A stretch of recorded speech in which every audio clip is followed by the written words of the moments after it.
আব্বা মার্কেটে যাবে চাইলাম। মার্কেট তো হরেই দেয় নাকি গাদা, কিন্তু গরিব মানুষ তো কয়টা নাকি? আব্বা টিয়া লাগবে মার তো 5,000। বাবা রে, হারা মাস আমি কামাই করবে পারি না 5,000, আর তোর মার্কেট করতে লাগবে 5,000?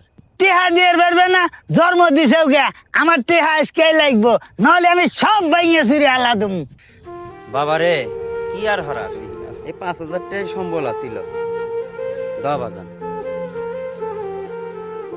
গেদা, টেহা নিয়ে যা, যা যা পছন্দ হয় সবকিছু কিনে নিয়ে আসবি। মানুষের সলবল মার্কেট করে, আমার সলবল হইব না কে?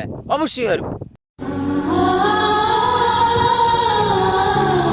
এই মুক্তা চাচা, আপনার টাকা দেওয়ার কথা ছিল আজকে, টাকাগুলো শোধ করেন, ঈদের আর 10 দিন আছে। বাবা রে, টেহা তো কাছে নাই বাবা। হট, টাকা নাই মানে? এই মাত্র তুমি টাকা দিয়ে 5,000 টাকা, ওটা আমি বুঝি না, আমার টাকা দাও। বাজান, ঈদের পরে আমি টেহা গোছ করে তোমাকে দিয়া দিমুনি বক্সের বাজান। চাচা কিস্তি দিতে হবো, আর ঈদের আছে 10 দিন, ছুটি আছে 5 যামু। কি কমু বাজান, আমার কাছে তো টেহা নাই কে, আর কয়টা দিন সময় দাও বাজান, আমি টেহা দিয়ে দিমু। সময় দিয়া দিয়া 3 কিস্তি বাকি পড়ে গেছে, আমাকে চাকরিটা খাইবেন আপনি বক্সের চাচা? সবই বুঝি বাজান, কিন্তু গরিবের দুঃখ কেউ বোঝে না। অত কিছু বুঝি না। কত কিছু বুঝি না, হ্যাঁ, টাকা সেটাই আজকে দিতে অনেক। হবে। বাপু রে, তুমি কি বিয়া হইছ? না চাচা, বিয়া তো করি নাই। বাপু তুমি না, বিয়ে করি নাই। তাহলে আর কি বুঝবা বাজান, যখন সন্তান হবো তখনই বুঝবা যে বাবাটা কতটা কঠিন।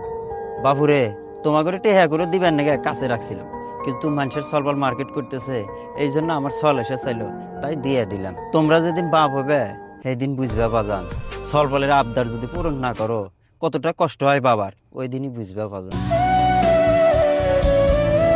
এভাবেই হাজারো বাবা তাদের সন্তানদের স্বপ্ন পূরণের জন্য মাঠে কাজ করেও তাদের স্বপ্ন পূরণ করে থাকে, নিজের সমস্ত স্বপ্নকে কোরবানি দিয়ে থাকে।